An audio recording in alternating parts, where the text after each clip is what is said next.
ٹھیک ہے، یہ ہم نے، لیکن اس کی عمر پوری ہے، اگر وہ یہ کہہ دیتا ہے تو پھر آپ اس کو کر سکتے ہیں۔ لیکن میں یہاں پہ سمجھتا ہوں کہ جب منڈی کے اندر جایا جائے تو خاص طور پہ ان دانتوں کا معاملہ ضرور دیکھنا۔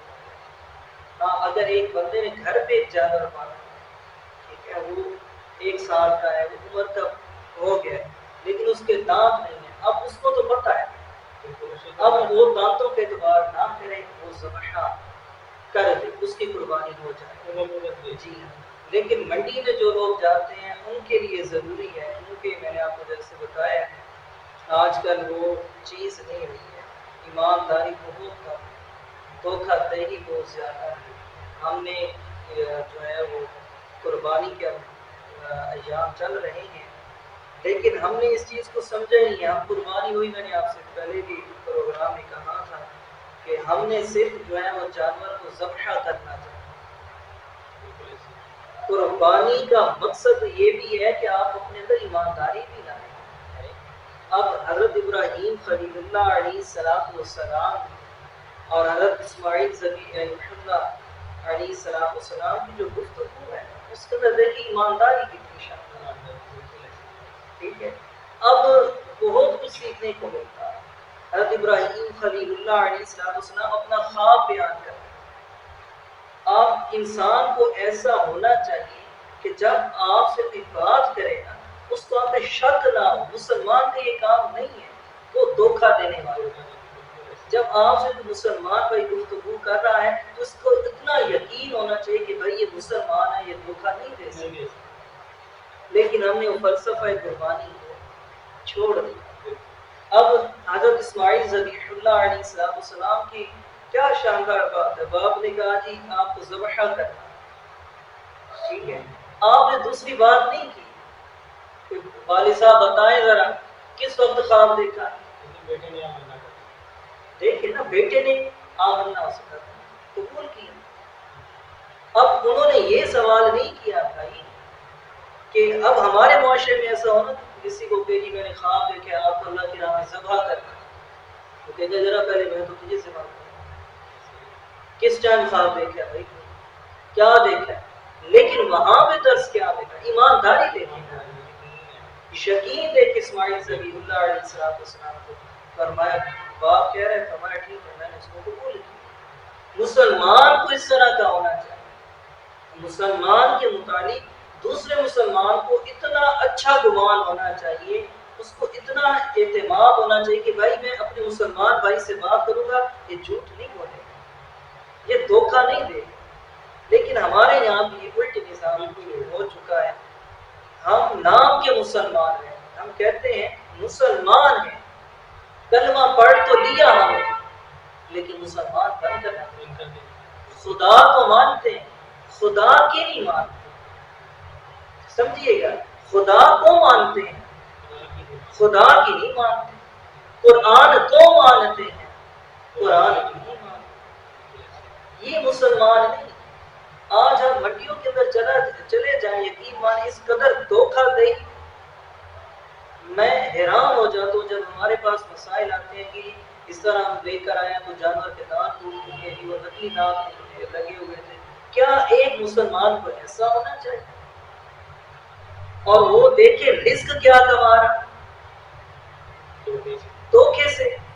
اب اس کو جو بیچنے والا ہے اس کو اتنا بھی نہیں معلوم مسلمان ہے، اس کو اتنا بھی نہیں معلوم کہ سنت ابراہیمی کے لیے میں جانور بیچا، لیکن وہ اپنا رزق حرام طریقے سے کما رہا ہے، دھوکہ دے کر کما رہا ہے۔ جی ہاں، جب تک ہم اچھے مسلمان نہیں نہ بنتے، خدا کی ماننے والے نہیں بنتے، قرآن کی ماننے والے نہیں بنتے، رسول اللہ صلی اللہ علیہ وسلم کو اللہ کا رسول تو مان لیا لیکن رسول اللہ کی بات کو نہ مانا، ہم پھر کہتے ہیں ہم مسلمان، کس چیز کے مسلمان؟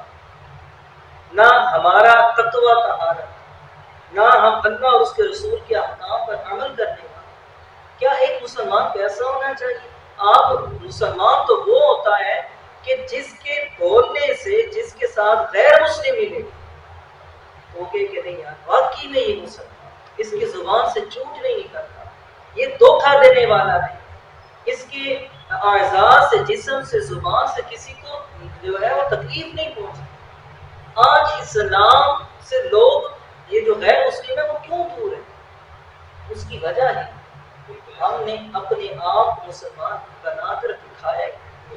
جب تک مسلمان نہیں بنیں گے صحیح طرح کے اوپر، یقین مانیے بے قربانی کا کیا فائدہ؟ اگر آپ نے دھوکہ دے کر ہی مال کمانا ہے تو پھر اس مال کا کیا فائدہ؟ آپ کتنے کچھ بچا لیں گے بتائیں، کتنے محلات بنا لیں گے؟ آپ دھوکہ دہی سے، حرام رزق سے کیا کیا بنا لیں گے؟ لیکن انسان یہ کیوں نہیں سوچتا کہ جب میں نے جانا ہے تو ساری چیزیں یہی رہ جانی ہیں، خالی ہاتھ آیا تھا خالی ہاتھ جانا تھا۔ تو اس لیے یہ بہت ضروری چیز ہے۔